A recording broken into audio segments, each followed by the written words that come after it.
नमस्कार। आज चलतु नवरात्रि स्पेशल गोटे super healthy super tasty energy booster immunity booster laddu बनेबा। एथिरे बहुत सारा विटामिन्स मिनरल्स कैल्शियम प्रोटीन थाए जहाँकि आपण मानकर back pain joint pain cervical migraine ठीक करथाए। पिला मानकर मेमोरी पावर मध्य बढ़ाई थाए। तो सेति मुझे किसी मखाना नहीं किसी काजू आलमंड एवं वालनट नहीं मुझे किसी किसमिश नहीं किसी ब्लैक किसमिश एवं किसी चिना बादाम नहीं किसी पिस्ता बादाम एवं मुझे फ्लेक्स सीड्स नहीं एवं मुझे किसी पम्पकिन सीड्स सेसमे सीड्स एवं पपी सीड्स नहीं एवं मु फाड़े नड़िया को कोरिकी नहीं जाइए एवं खजूरी मंजी छड़ेकी नहीं जाइए। खजूरी हूँ आमर नेचुरल स्वीटनर। तो से आमर किसी भी आउ चीनी कि गुड़ दरकार नहीं आम खजूरी रे ही आम लड्डू बनेबा। तो से मुझे पैन गरम करिछि चिना बादाम को आम ड्राए रोस्ट करके नहीं जावा एवं सही पैन रे 2 चामच आम घी गरम करवा एवं मखाना को पकेकी आमे पूरा क्रिस्पी हवा जाए फ्राए कर नबा। मखाना को फॉक्स नट्स मध्य कही थांती।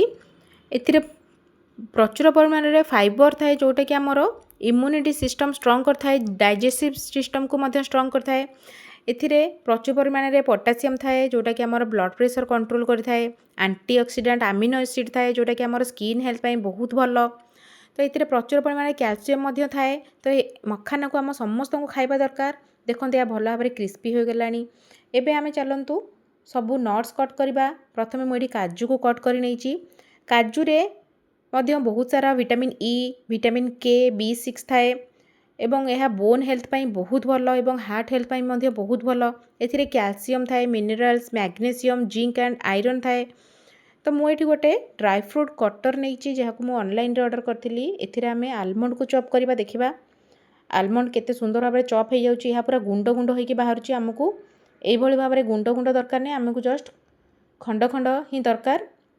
तो आलमंड रे मध्य बहुत सारा विटामिन्स मिनरल्स थाए।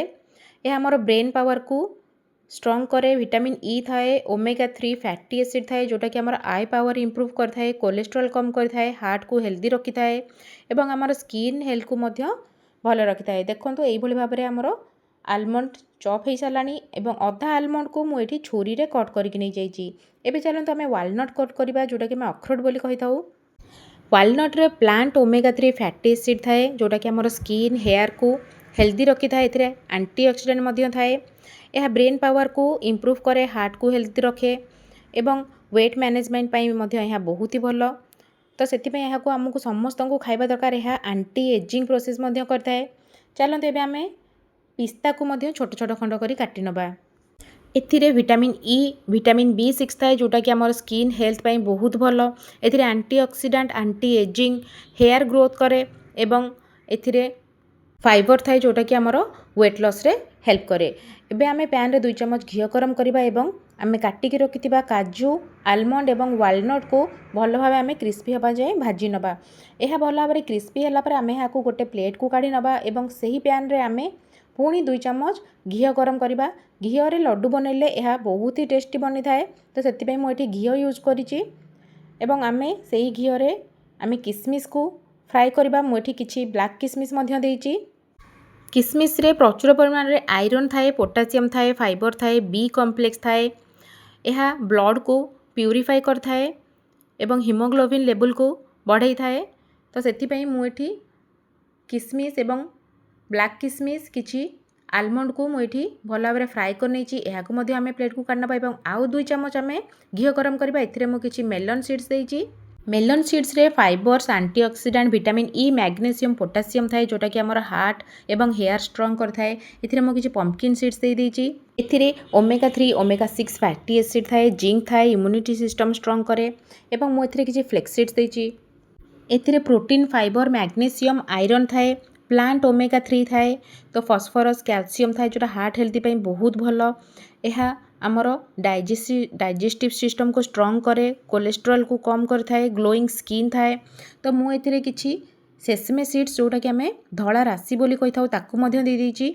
एथिरे मध्य vitamins minerals calcium magnesium phosphorus iron zinc fibre थाए एंटीऑक्सीडेंट थाए।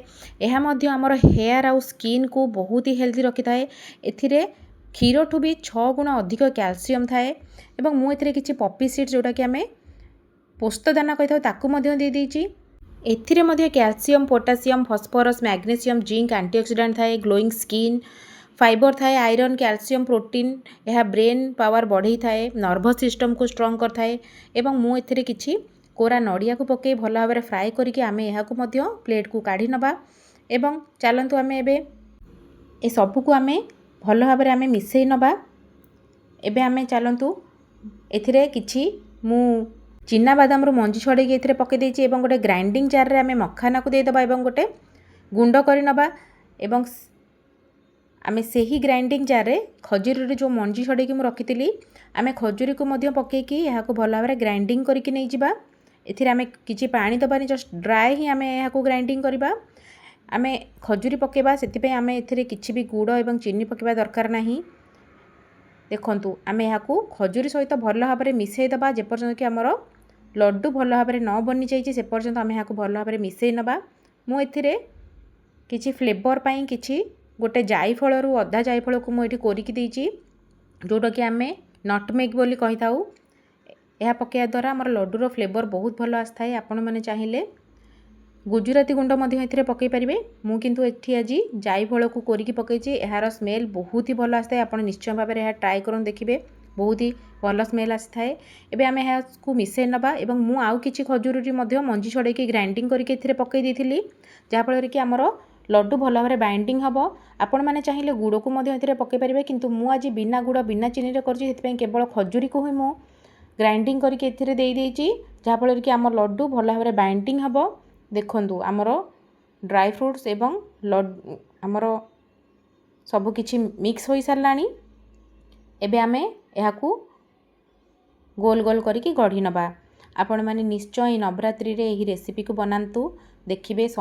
आपण माने निजे भी हेल्दी रहिबे आपण फैमिली रे समस्त को दियंतु समस्त हेल्दी रहिबे आमे तो देह खराब हेले आमे हजार हजार टंकार मेडिसिन खाई थाउ किंतु आमे सेही पैसा रे आमे ड्राई फ्रूट्स किनिकी आनिकी जदि एई भले आमे एनर्जी बूस्टर एवं इम्यूनिटी बूस्टर लड्डू बनैकी खाइबा एवं घर लोकन को दबा तो आमे सब बेले सुस्थ रहिबा आ हमको मेडिकल जिबा को पड़िबनी किंबा मेडिसिन खाइबा को मध्य पड़िबनी आपण माने पिल्ला मानकु मध्य दियंतु तांकर मेमोरी पावर बढ़ी थाए एही लड्डू को आपण माने 6 मास जाए स्टोर करके रखि परिबे एवं डेली गोटे रेखा लड्डू आपण माने खांतु देखिबे आपण मानकर कोनोसी भी जॉइंट पेन हो बैक पेन हो किछि भी पेन आ रहिबनी सखाळे उठिले आमे पाद तळे लगे पारु नथांती कारण यह दरज थाए तो आपण माने एही लड्डू को खांतु देखिबे आपणकर पाद मध्य आ दरज हबनी देखंतु आमे एई भली भाबरे सबुतक लड्डू बनै नैचंती चलंतु एबे आमे यहाकू गोटे एयर टाइट कंटेनर रे स्टोर करके रखिदबा एवं आमे डेली एही लड्डू को एवं शीत दिन आसिलानी एही लड्डू को आपण माने निश्चय खांतु देखंतु मु आपण मानकू